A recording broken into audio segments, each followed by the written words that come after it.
All right. Thank you for joining. This is Scott Berner. I am a member of the Red Team at TrustedSec, and today we're going to be talking about a little bit of what you can do with OAuth for some shenanigans as far as what you're doing during offensive operations.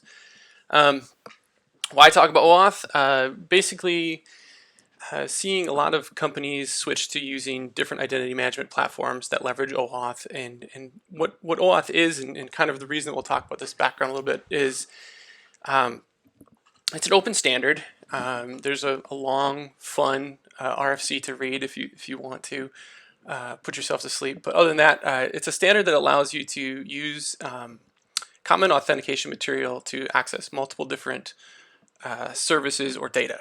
And so if you've been using modern web applications, you've most likely ran into OAuth.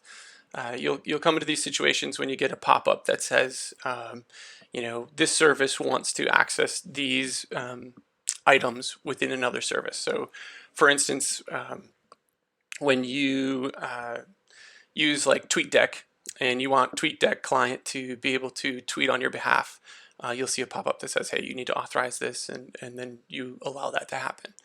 Now, for an offensive standpoint, we are always looking for different ways as far as avenues and vectors and attacks that we can use to get into organizations. We want to be on the cutting edge, emulating what attackers do to best help our clients to defend against such things and be aware of every possibility that they might be facing as far as when they're going to be defending their organizations. So when I do this talk or this little webinar, we're going to be talking about I'm going to focus on how Microsoft does it with Microsoft 365, but that doesn't mean that that's the only service that you can attack this way. I know there's many others, and maybe sometime in the future I'll go into some of those because there's some cool stuff there too. I kind of explained OAuth as it's kind of like Kerberos, except there's no shared force or domain, and I kind of thought about that a little bit. That may not actually make it any more clear. But let's level set on some OAuth terms. And then I'll get right into it and doing some demo of what it might look like if you're going to use this in attack. So OAuth, when you have a transaction happen in OAuth, there's generally different flows that will happen. And so a flow is just a means that the user is going to use to authenticate. And so during a flow, there will be different parameters that are used for possible post requests or GET requests, and they generally have their own little jargon. So I thought I'd just go through those, cover those quickly, and then we can use a couple different flows as a demonstration, and then I will just do that demo live and hope that that doesn't fail horribly. So one of the first terms you might want to get familiar with is client ID. So in my previous example, we were talking about TweetDeck. So TweetDeck would have a client ID that's like a unique GUID that identifies TweetDeck as far as the thick client goes. You'd also have something called a code, and a code can be an identifying string of text, basically, that is what's returned when you authenticate a user. So it'd be kind of a blob that you can pass around as far as a different flow goes. Within a flow, there will be different grant types, or each flow has a specific grant type. So this could be something like password, it could be something where it's token based or implicit, something like that.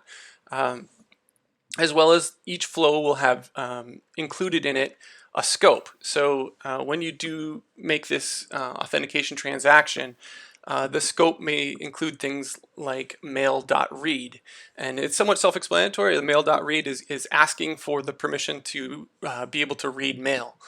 These scopes aren't always as self-explanatory as that, but generally platforms that are using OAuth will have this documented for their developers to use. So if you checked out, we released a blog post this morning that has pretty pictures and tables and more detailed text about what I'm going through today. You can check that out, and there's actually references. Microsoft has awesome documentation on all their implementation for OAuth. Next we want to talk about an access token. So an access token is generally a short-term credential. It's a token that represents the authenticated user's access that they can pass to different services to return data. And so when they make an API call, let's say they wanted to read mail, you'll in that post request to the specific endpoint that you're authenticating to, you'll have an access token that you'll pass.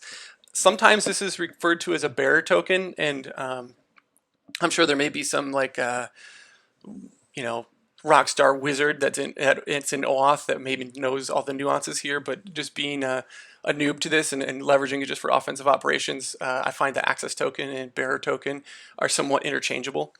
It may just be preference to whoever wrote the documentation. One of the really cool aspects as well in OAuth is there's this thing called a refresh token. And so what a refresh token is it's that longer term credential. If you've ever authenticated to like a Slack, when you authenticate to the Slack thick client, you'll have this refresh token that gets stored, and that's why you don't have to put your credentials in hardly at all. I've found that with Slack, if you're able to get into an organization's Slack, that refresh token might be good for like years. It may never be implicitly denied. So that's what's cool about OAuth. So once you have an authenticated token, especially refresh token, you can then pass that to the authentication endpoint and retrieve an access token to access the services. So if you want to do mail read again or whatever, you can use that. Some clients will have a client secret. And this is just something that's only known to the application and the authorization server. This is just used to authenticate the client itself if it's going to be doing operations on behalf of the user without the user actually initiating it. So that's another piece of OAuth that's kind of advantageous for an attacker, because you can do operations without the user interacting after you've authorized them. So you have this information and you're an authorized application, you can do all kinds of things on their behalf after the fact without them knowing. So the last piece I thought I would cover is the redirect URL. So during different flows, sometimes there will be a time when those tokens are going to be posted back to a specific URL. That's just what the redirect URL is. It could also be like kind of the front end of your application if you're going to build an application that was utilizing OAuth. Once you hit that URL, it's authorized and then takes you into the application. For an offensive standpoint, that's just your URL that you're using to catch the tokens. So that kind of said, let's go through and we'll look at the details of one of the flows, and I'll try to show you live how that's kind of works. So the first flow I wanted to talk about is called the Microsoft Device Authorization Grant Flow. So let's see here, I'll flip up my screen. You can see this is the web page I was referencing from the blog post. It has an awesome, pretty diagram that's going to probably kind of explain this better than I can. But you can see what happens here is there's multiple phases that the user and the application go through to perform this authorization. And this is basically the flow in itself. And so as an attacker, we can kind of adopt this. And one of the key pieces here is that for Microsoft, you're going to be generating what we would say like a third-party application that's going to be requesting this access, and then the user grants access to that application, and then you can basically do things on their behalf. So if you're familiar with I believe like let's say ServiceNow or Salesforce, they'll do things like this, where if they wanted to be able to query, let's say, your global address book, when you authenticate to Salesforce, it'll use an auth flow to grant that system access, so that when you go into Salesforce, you have it populated with the data from your global address book or something like that. And this one is specifically used for a device that may not have like a browser, or this is not specifically for like a computer. If you've ever gone to let's say like if you want to authorize your Roku or a TV, and you get that where it asks you for a device code, this is kind of like what this flow is about. It can authorize devices that maybe not have a full browser. The cool thing here is there's some pieces of this that are good as far as what an attacker can do. So we talked about that client ID earlier. That's going to be the first piece that gets sent to the endpoint. And one thing to keep in mind here is that these, when you see this like WAC device code or WAC token, that infrastructure is hosted by Microsoft. So you're not standing up your own infrastructure a lot of the time with this and having to do anything there. You don't have to categorize URLs. You don't have to worry about web filters. People are going to implicitly allow this because if they don't, things will break. So that's one of the benefits. So this first post, it sends the client ID and the scope to that device code endpoint. You get it replies with the device code, which is that blob that we talked about. And so I think I'm just going to go into an application and kind of show what this looks like. So I'm using this application called Postman. And Postman is basically, it's pretty slick. It's for the replay of accessing REST APIs. It seems to be somewhat ubiquitous as far as what developers are using. The beauty here, the thing that made this so awesome for me, was when I was digging into Microsoft stuff, they have on their GitHub collections that you can import into Postman that has all the parameters for these different flows and actions pre-populated. So you don't have to basically read the documentation and code up anything yourself. You pull this in, and then you're ready to rock and roll. So this is that first post that we're talking about. You can see in the field right here, maybe I can highlight it. You can see, I was going to say, if you can't see this very well on your screen, you might have to go full screen. I know that the text is kind of scrunched when I was doing a little bit of demos. Until I went full screen, I could see it. Hopefully y'all can see it. You can see this URL here. It's login.microsoftonline.com/organizations WAC OAuth via 2.0 device code. Now, in all these different flows, there may be differences in what you see in the URI portion. So when services are using Microsoft 365, this organization piece where it says organizations, sometimes you can put the tenant ID in there if you know the tenant ID of the organization that you're trying to authenticate against, or occasionally you can put common in there.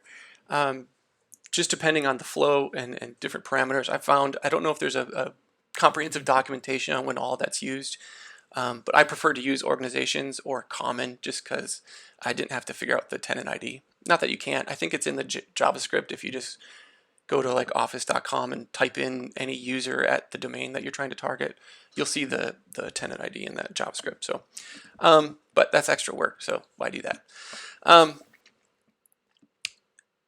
So you can see in the post there's these two parameters we talked about earlier, the client ID. This is the client ID for my application. To reference or to create an application on Azure, you need to have an Azure account. And so you go on there and you just register an application. It's relatively simple. There's good documentation out there about how to do it. And then there's some parameters within the application you have to set, like getting the client secret. And just the name of the application and things like that. There's some really cool things you can do to customize it. Different flows will display different screens to the user as they authenticate, and I'll talk about that a little bit while we go through it.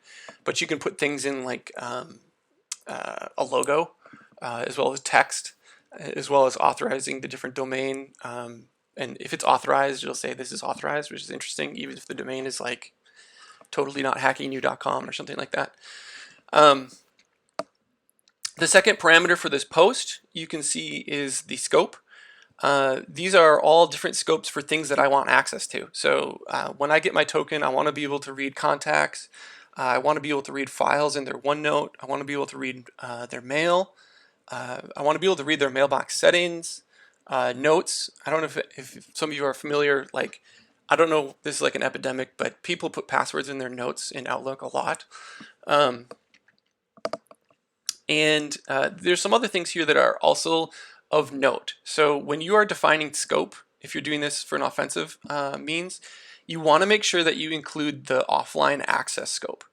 What I found is sometimes if you don't include the offline access scope, you will not get that refresh token. So you'll just get an access token, and that may only be good for like 30 minutes, and then you're done. And so you really don't want to build this huge ruse, your amazing pixel perfect lure and all that stuff, have the user fall for it.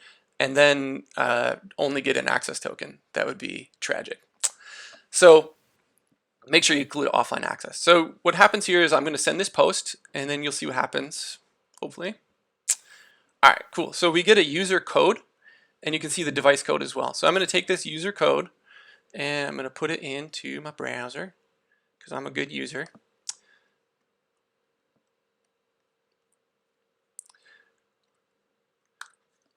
Now, the tricky part about this is for this pretext is trying to get a user to do this. But I'll leave that up to all the creative people to figure out. So you put in the code, and it prevents you, if you've already logged in, if you're familiar with O365, it'll present you to different accounts. I had logged into this earlier, so this is one that I can pick. And so you get this after you authenticate. Generally, you'd have to be taken through the authentication process, but I had already previously authenticated. One thing to note here, if I go back to Postman, what I'll do is I'll take this code, since it's been authenticated, and I'll go to that next piece. So remember our flow here. Once you get the device code back to you, you're going to send the client ID and device code to the WAC token endpoint. And that's what this second piece is here. Here's the code parameter. Putting that in. Whoops, no I'm not. That's the, copy this properly.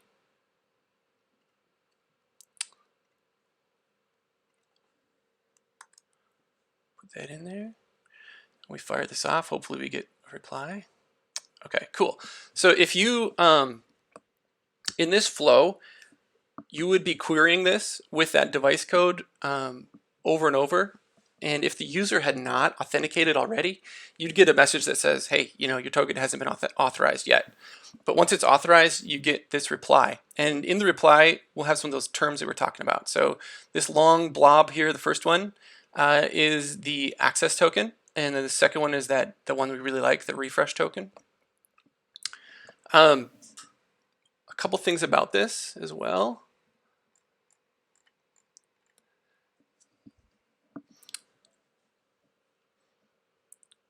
To note here, you only will get access to pieces that you defined in the scope on that first request.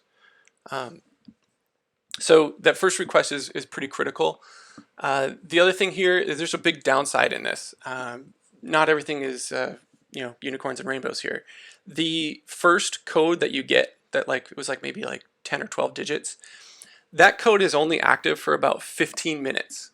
So if you're doing this via an email or however, maybe over the phone, if you're pretty crafty that way, you've got 15 minutes after you deliver that code to have the user put that code into the authentication flow and then authorize it. The other thing that's cool here, so that was kind of a downside. One upside is, let's say you're saying this is protected because we have multi-factor authentication or something.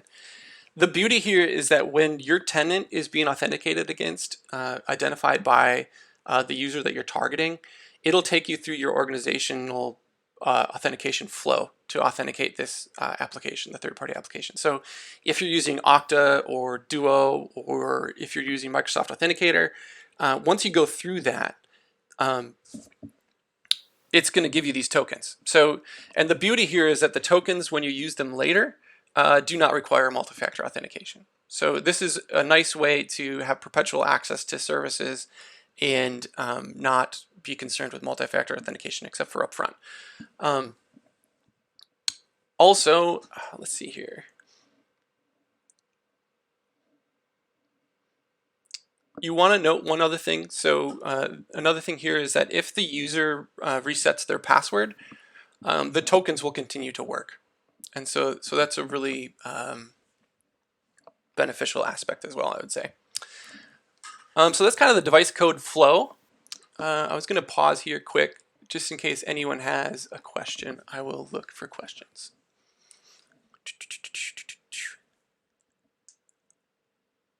All right, doesn't look like it. Cool. So the next flow I wanted to talk about is one that is even more simplistic than that first one.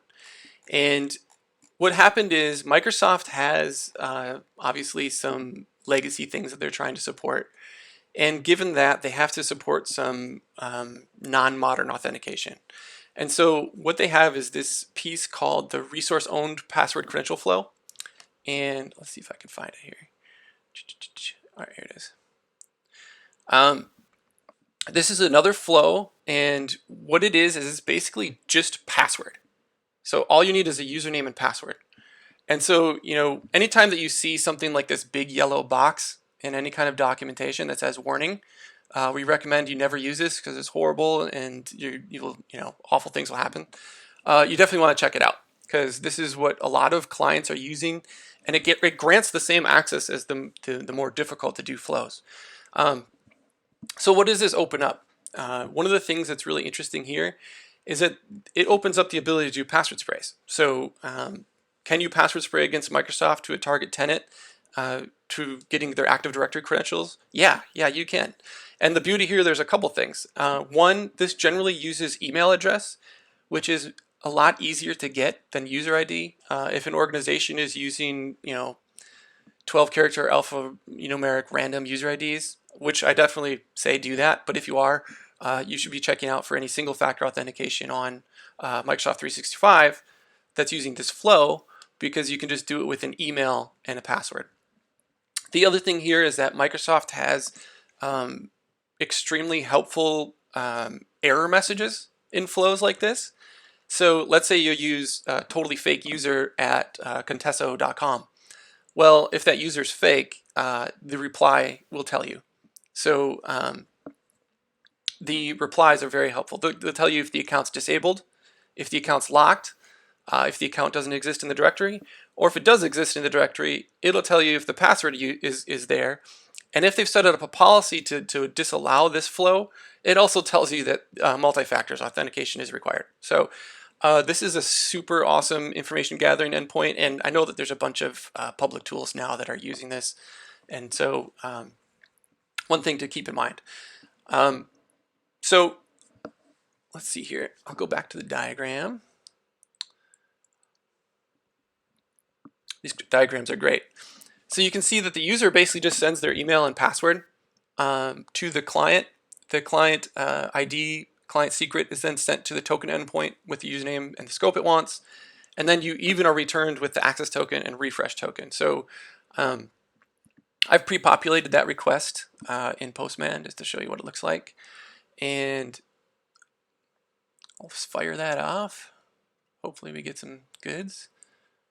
And we do. Okay, so you can see this again. It replied with the access token and the refresh token that we can definitely use against services later. I want to try something just to. I'm gonna wing it. This isn't in the script, but we'll see what happens. Let's do this fake one.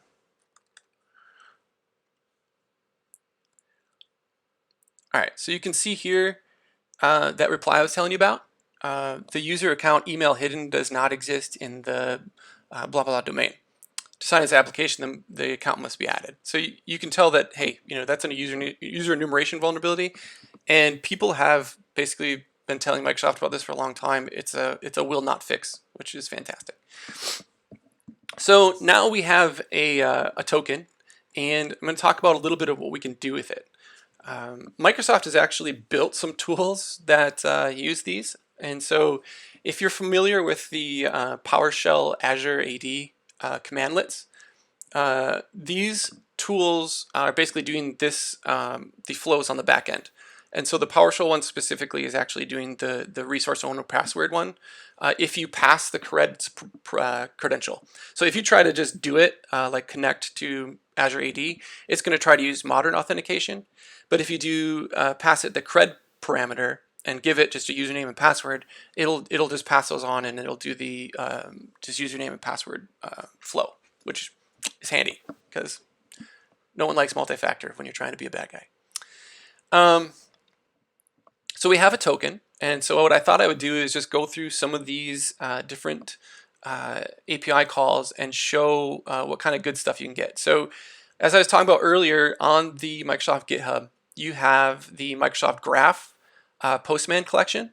So once you import that into Postman, you have an incredible amount of things that you can access. So just to give you an idea, there's things like SharePoint, Mail, obviously, OneDrive, different groups, if anyone uses those for Teams and things like that. OneNote notebooks, the People application, so you can search people's information there if you're looking for more phishing opportunities or things like that. There's all kinds of stuff here. Even most tenants by default will have the ability to set up a guest account. So you can even shoot off a guest account request and then create your own user on the tenant. If they're doing bidirectional syncing, that may even be a method to get in from the external side. So a lot of goods here. One of the main things too that is really nice is that when organizations are syncing with their on-premise Active Directory, you can query that, and so you'll be able to get all the users, all the groups and group memberships, and even specifically like if they're using Intune or something like that, you can see all the different devices.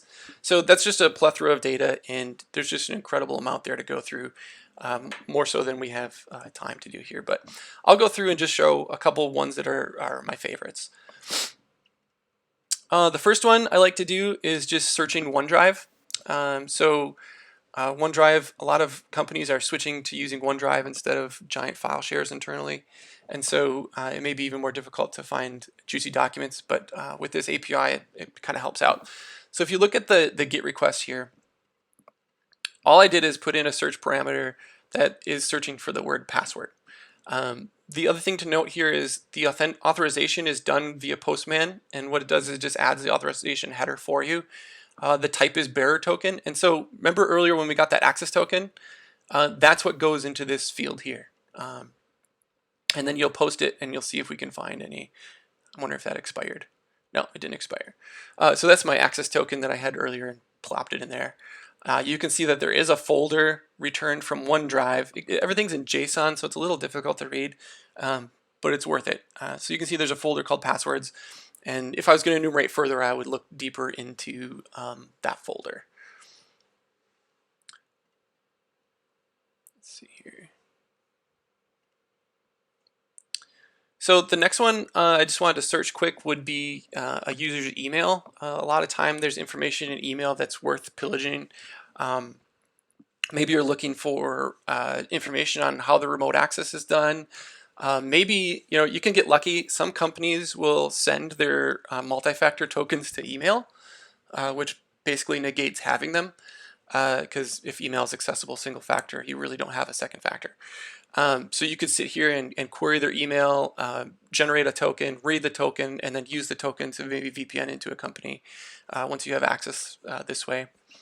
So I just did another query here just to show what messages were in this user's inbox.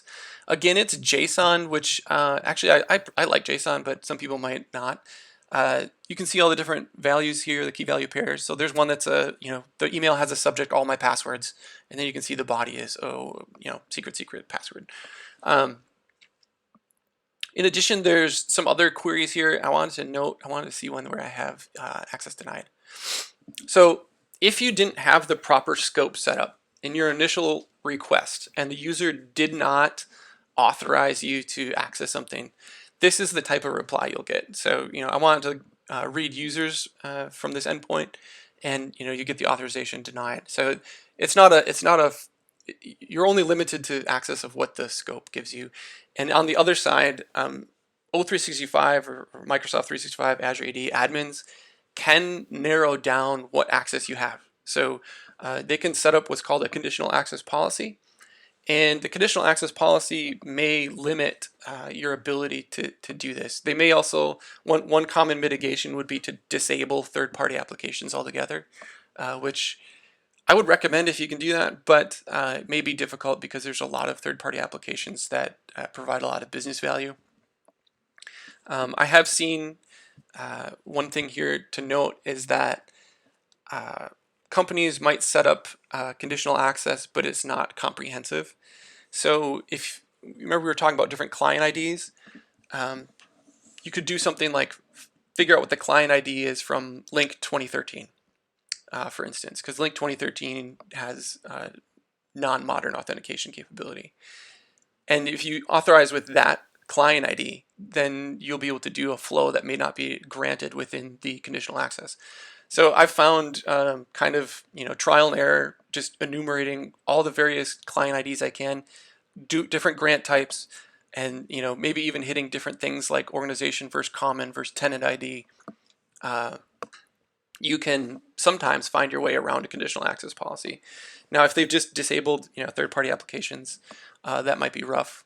But there may be some ways around that. I'm doing some research on first-party applications and how to extract their tokens, but maybe for another time.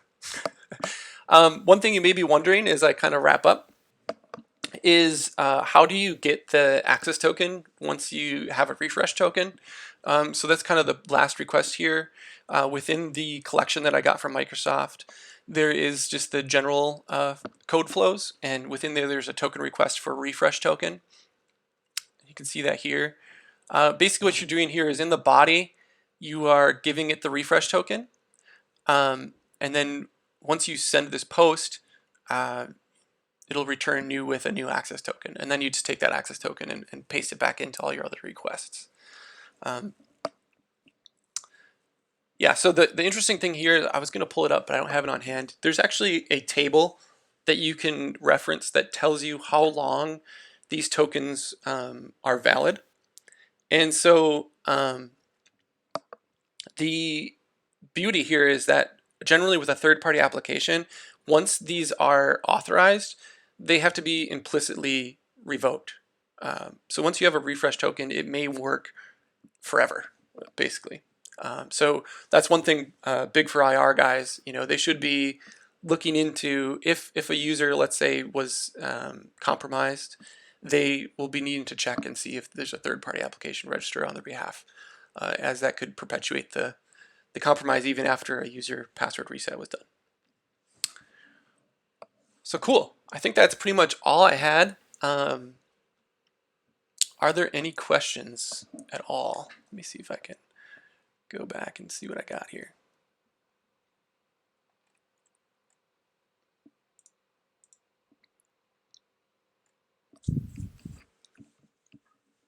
I'm not seeing any questions. If you guys have questions, just throw them in the general chat, or I usually idle in the red team and pen testing rooms.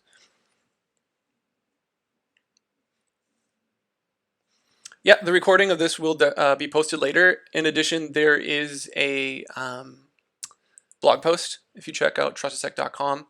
Highly recommend it. I'll be doing a part 2 that kind of includes all the details to setting up Postman and the different requests you can do. Oh, one thing I was going to talk about that was really cool is that with OneDrive, you can query and find all the documents that are macro enabled, and then download them and backdoor them and then re-upload them. And the cool thing is that in those requests, you'll be able to see how often those documents are viewed and all kinds of things, like who was the last user that viewed them and all that stuff. So if you're targeting a specific user, you can definitely try to find maybe the documents they're using. You could add a macro to a document too, but I find it more fun to just stick my evil stuff in with a bunch of good stuff. Cool. Oh, lastly, I wanted to say there are some tools, there are some public tools that kind of utilize this. There was one, the first one I ever saw was from the FireEye Red team. It's called OAuth. And then MDSec has one as well that's really cool. I think it's like the Office 365 Attack Toolkit that both leverage OAuth in doing that. And the Office 365 Toolkit has actually automated the backdooring of macros, but the application has to run on Windows. It's pretty cool. So I definitely recommend you guys would check those out. Oh, cool. I got a question here.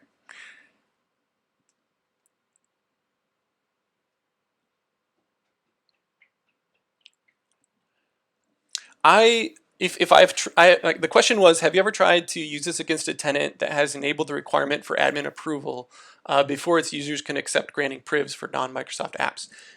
If I've come across that, I don't know if I have or not. I've had a couple places where this just kind of crash and burns, and where I suspected they maybe had a really tight conditional access policy, or maybe enabled the feature, just like you said, that disables all the third-party apps. What I haven't found is if there's specific flows that maybe bypass that, but that'd be cool to check out. I was also going to mention the best way to deliver these lures is to actually fire them via SMS. And so make the SMS look convincing, and then you can use a link that has basically your client ID and it's all Microsoft. They click that link and authenticate, and then you get a token.